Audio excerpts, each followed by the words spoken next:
Hi guys, and welcome back to class. Today we're going to do a little something different for this lesson. We're going to view a painting.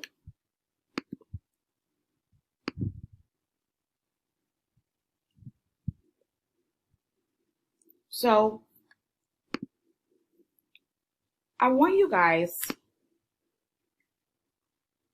to look at this painting.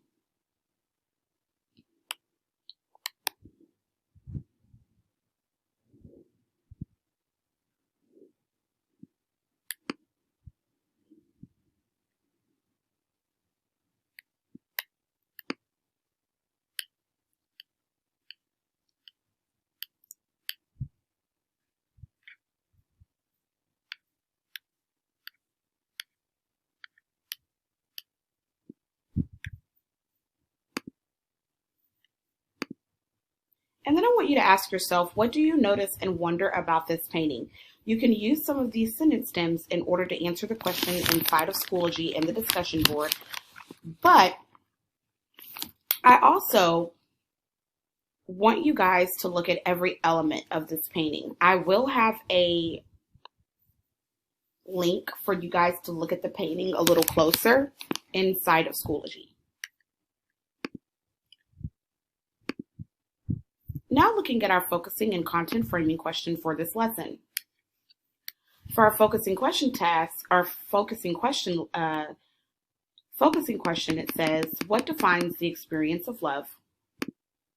And for our distill stage, what are the themes about love in A Midsummer Night's Dream? This is our content framing question for lesson 11. Before we start, I want you guys to write down this definition inside of your journals. The word is transpose, and it means to change in form or appearance, or to change the place or position of something, or to cause two or more things to change places with each other. Transform, make over, reposition, or exchange. So, Helena says,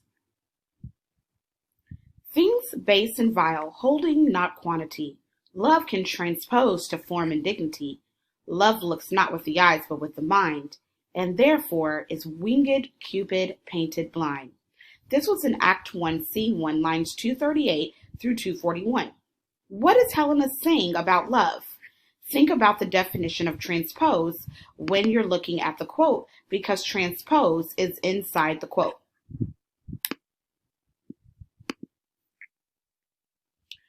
So we've analyzed themes before. We've talked about central ideas and themes inside of Schoology, or inside of All Quiet on the Western Front, and we wrote those down inside of Schoology and shared them out in discussion boards. Your observations identify themes about what defines the experience of love. Is the experience of love more defined by selflessness or selfishness? How might love transpose one of those things into one of the other?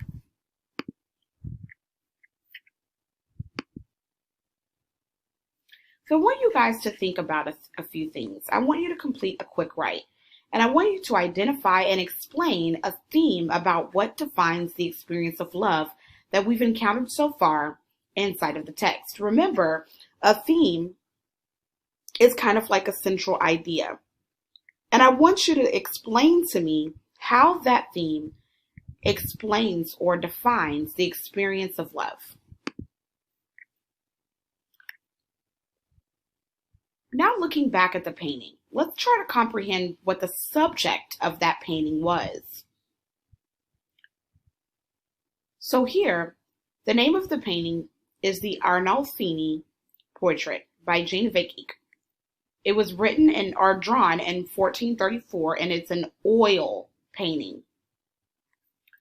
Her dress illustrates the luxurious, expensive style of the day that requires a vast amounts of luxurious velvet and a long train that a maid would carry.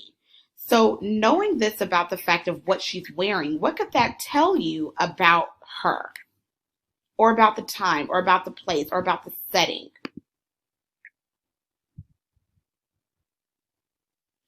How can that information help you understand what's happening in the painting? You can use these sentence stems to help you figure out what the painting is telling us more in depth about the characters that are in the painting.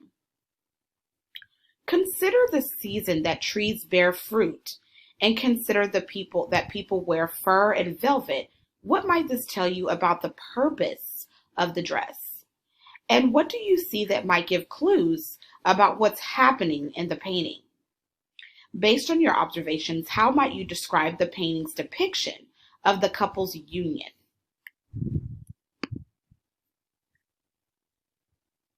Now looking at the symbol of love. The Alfini portrait was painted almost 400 years ago, and it can be understood as a depiction of daily life.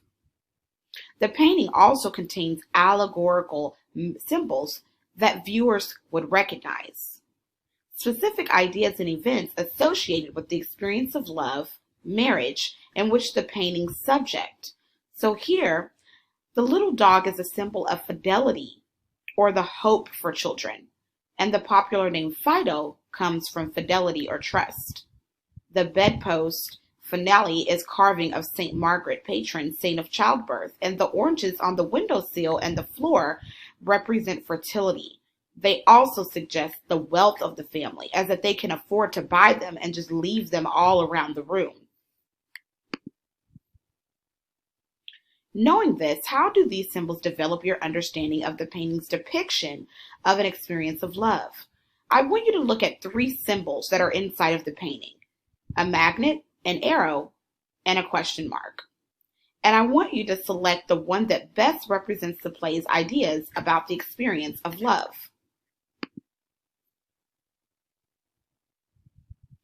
Let's look at our craft question. Now remember, our craft question comes from what we're going to be writing. How do I focus on the purpose of discussion? How do I listen for logic? And how can executing your speaking goal help you execute your listening goal?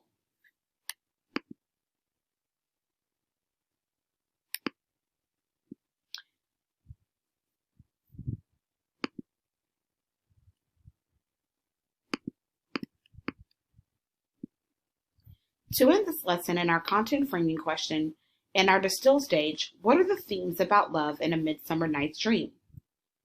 Before the discussion, I thought blank, but after listening to my peers, I know and think and what.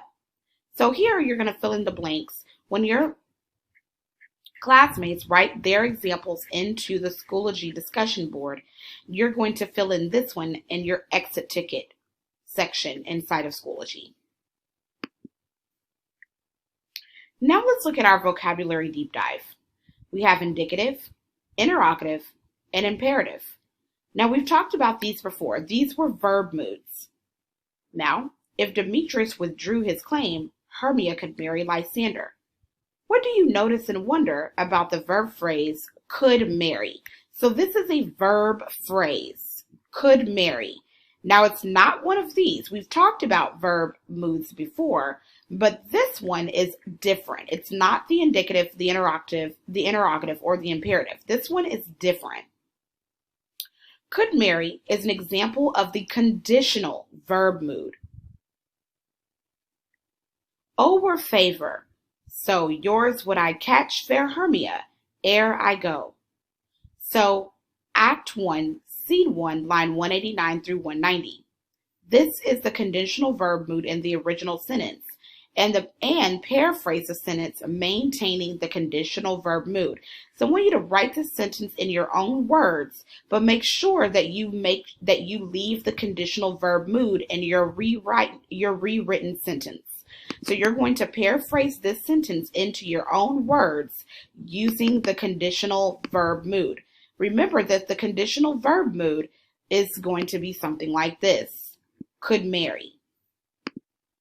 For homework, I want you guys to find one line from the play that illustrates the theme represented by the symbol that you chose and write it underneath the symbol. If you want, you can create a new symbol if you would like. All right, guys, that's going to be it for today. Remember that office hours are every day, Monday through Friday, 11:22 to 12:06. See you then.